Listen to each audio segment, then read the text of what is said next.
저에게는 소중한 인연이 있습니다. 바로 한국과의 소중한 인연입니다. 대학생 때 만났던 인연이 이렇게 지금까지 이어질지 꿈에도 몰랐네요. 너무나 감사하는 마음을 담아서 제 사연 보냅니다. 저는 영국에서 직장 생활을 하고 있는 플로라입니다. 사실 예전에는 한국이 어디에 있는 나라인지도 잘 모르던 무지한 사람이었습니다. 그러다가 대학생 때 대학교 주관으로 한국의 대학생들과 교류할 기회가 있었거든요. 한국의 학생들이 영국에 오면 대학생 입장에서 영국을 보여주는, 쉽게 말해 가이드를 해주는 프로그램이었어요. 요즘은 어디를 가나 글로벌한 인재를 원하잖아요. 영국도 마찬가지죠. 저도 사실 순수한 마음으로 한국 학생들에게 가이드를 해주려고 했다기보다 스펙을 쌓는 용도로 그 프로그램에 신청했습니다. 그리고 제가 선정되었고요.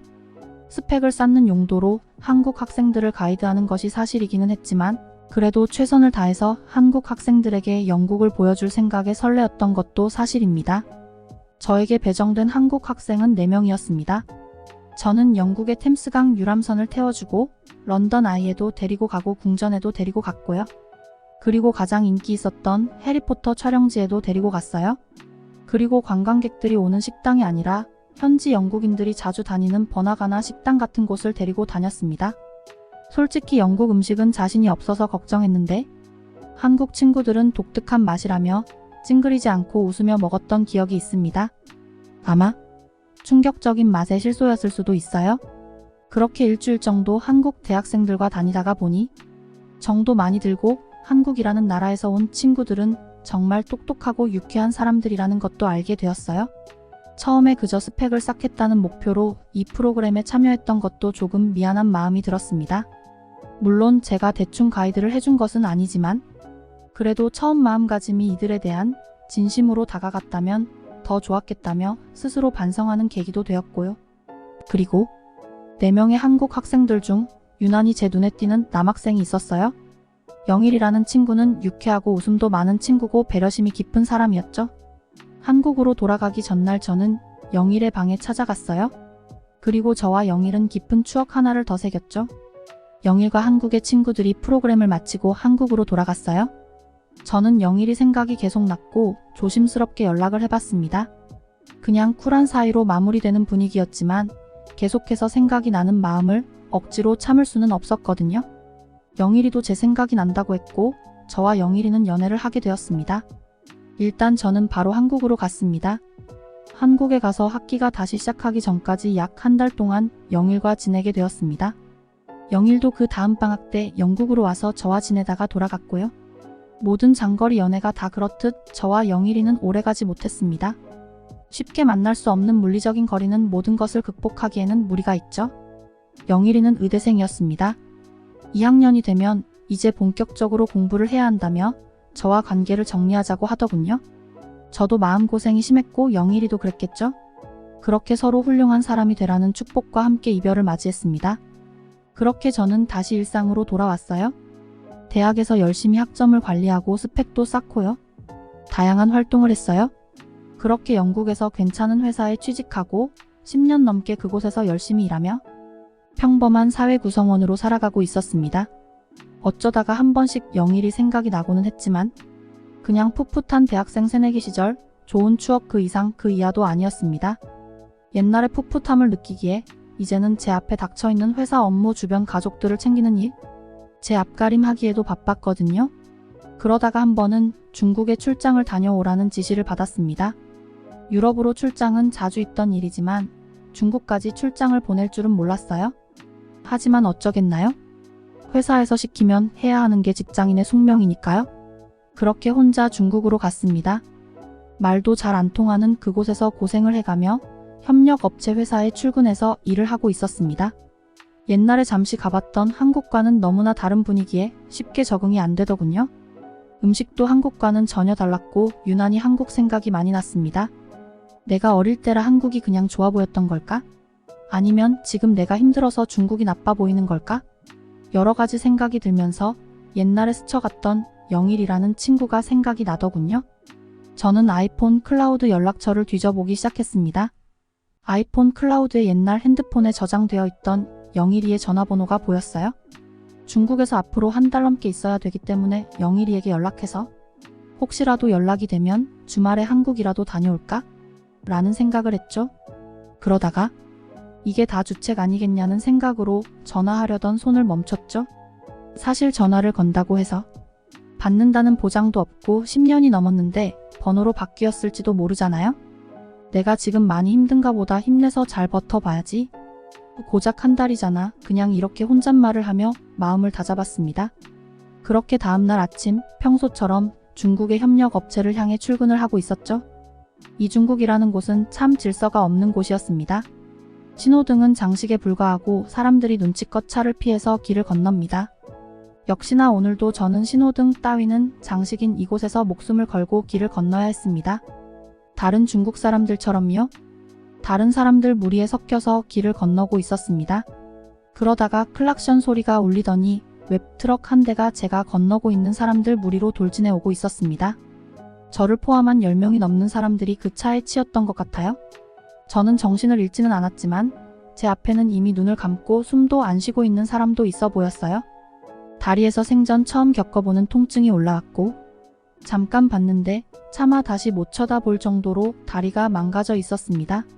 저는 정신을 잃지 않았고 몰려오는 통증을 견뎌가며 그저 울부짖을 뿐이었죠. 머지않아 중국의 병원으로 후송되었고요. 아주 강한 진통제를 맞고서야 정신이 들더군요. 그제서야 제가 중국에 왜 있었는지도 알아차렸고 회사에도 연락할 생각이 났습니다. 그전까지는 너무 아파서 내가 왜 여기에 이러고 있는지도 몰랐거든요. 하지만 제가 정신을 차린 것과 제가 치료를 받는 것과는 무관했던 것 같아요. 일단 이 도시는 큰 도시가 아니라 수술을 해줄 의료 자원도 부족했고요. 일단 자국민 우선이라며 저는 9번째로 수술을 받아야 한다고 하더군요. 제가 의사는 아니지만 이렇게 복합골절된 다리를 그냥 놔둘 경우 최악의 상황이 닥치면 절단을 해야 할 수도 있다는 것도 잘 알고 있습니다. 정말 최악 중의 최악인 상황이었습니다. 영국의 회사에서는 당장 회사 사람을 보냈다고 했어요. 그리고 그 회사 직원의 도움을 받아 영국에 돌아와서 수술을 시켜주겠다고 하더군요. 영국 회사에서 저에게 해줄 수 있는 최선의 조치였습니다. 눈물이 앞을 가리더군요. 그렇게 좌절하고 있는데 문득 어제 영일이의 전화번호를 찾아둔 것이 생각났습니다. 영일이는 의대생이었고 지금쯤이면 의사생활을 하고 있을지도요. 정말 혹시나 하는 마음으로, 아니 간절한 마음으로 영일이에게 전화를 걸었습니다. 신호가 가기 시작했지만 신호음만 계속해서 들렸습니다. 역시나 어렵겠구나 싶어 포기하려던 순간 누군가 전화를 받았습니다. 전화를 받고 아무 말이 없더군요. 저는 먼저 전화기에 대고 영일이니? 혹시 영일이 번호가 맞나요? 먼저 말을 건넸습니다. 그러자 수화기 너머로 영일이의 목소리였습니다. 갑자기 연락해서 미안하다고 운을 띄우고 제 상황을 설명했습니다. 영일이는 제 이야기를 듣더니 일단 한국으로만 오면 자기가 도움을 줄 수 있다면서 최대한 빨리 한국으로 와야 한다고 하더군요. 무조건 한국으로 꼭 오라고 했습니다. 저는 알겠다고 했고 제가 사고가 난 직후 16시간 만에 영국 회사 직원이 도착했습니다. 그동안 중국 병원에서도 후속 조치를 위해 준비를 해주었고 저는 회사 사람에게 꼭 한국으로 가야 한다고 했습니다. 그곳에 아는 의사가 있다고 말했습니다. 공항으로 후송되는 중에 회사 직원은 알겠다고 하고 한국행 비행기를 예매했습니다. 그렇게 제가 사고 난 직후 24시간 만에 한국에 도착했습니다. 미리 영일이에게 제가 도착하는 비행기 편명을 알려주었고요. 한국에 도착하자마자 저는 휠체어에 실린 채 빠르게 구급차로 옮겨 탔습니다. 마치 버스 터미널에 내려서 그곳을 빠져나가듯 모든 절차가 간편하고 간소화되어 있었어요. 그리고 영일이의 얼굴을 15년 만에 볼 수 있었어요. 영일이는 인사도 없이 중국에서 해준 응급조치나 엑스레이 사진, 차트 등을 보며 제 상태를 살펴보았습니다. 저는 그냥 그런 영일이를 묵묵히 지켜만 보고 있었죠. 영일이는 프로페셔널한 의사의 모습이었습니다. 한동안 상태를 살펴보더니 영일이는 고개를 돌려 저를 보며 내 동기가 근무하고 있는 병원으로 가고 있고 중국에서 생각보다 응급조치를 엉망으로 해놓지는 않아서 수술만 잘 되면 다 괜찮을 거니까 걱정하지 마. 내 동기 실력 있거든. 그리고 잘 지냈냐고 묻고 싶은데 그렇지는 않네. 농담까지 하더군요. 아마 여러 의미가 있겠죠? 치료를 잘 받을 수 있다는 말과 함께 농담도 하는 걸 보니 제 다리가 괜찮을 거라는 위로도 해주었습니다. 눈물이 나더군요. 영일이는 제 손을 잡아주고 여유 있는 미소를 지었습니다.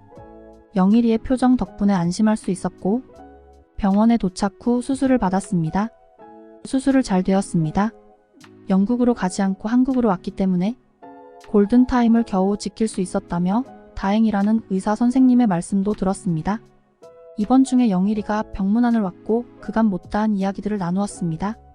이미 영일이는 결혼도 해서 가정을 꾸리고 있고 개인 병원도 개원해서 운영하고 있다고 하더군요. 역시나 좋은 남자는 벌써 임자가 있네요. 회사 측의 배려로 회복 기간 동안 한국에 머물 수 있게 되었습니다. 체류비도 넉넉하게 받았고요. 15년 전 한국에 왔을 때는 남자친구가 있었지만 지금은 그렇지는 않네요. 하지만 한국에 체류하며 옛날 풋풋했던 어린 시절도 생각났고 마음의 안정도 많이 찾았어요. 그리고 지금은 다시 영국으로 돌아와 열심히 회사 생활을 하고 있고요. 그동안 마음의 여유가 없고 눈앞에 닥친 일들이 모두 버겁기만 했는데 한국에 다녀온 뒤로 아무 생각 없이 옛 추억의 장소로 돌아가면 마음의 안정이 찾아온다는 것을 알게 되었죠. 그래서 힘이 들거나 지칠 때 가끔 추억이 있는 장소로 가보고는 합니다. 그곳에서 평온도 찾아오고요. 또 정말 지치고 힘이 들 때면 나중에 다시 한번 한국에도 다녀와야겠다고 생각하고 있습니다. 그리고 저를 도와준 영일이와 한국 분들께 감사하다는 인사드립니다. 그리고 좋은 추억으로 남아서 저의 안식처가 되어준 한국도 고맙다고 말씀드리고 싶습니다. 듣기 주셔서 감사합니다. 오늘의 영상은 이게 전부입니다. 모두가 건강하길 바랍니다.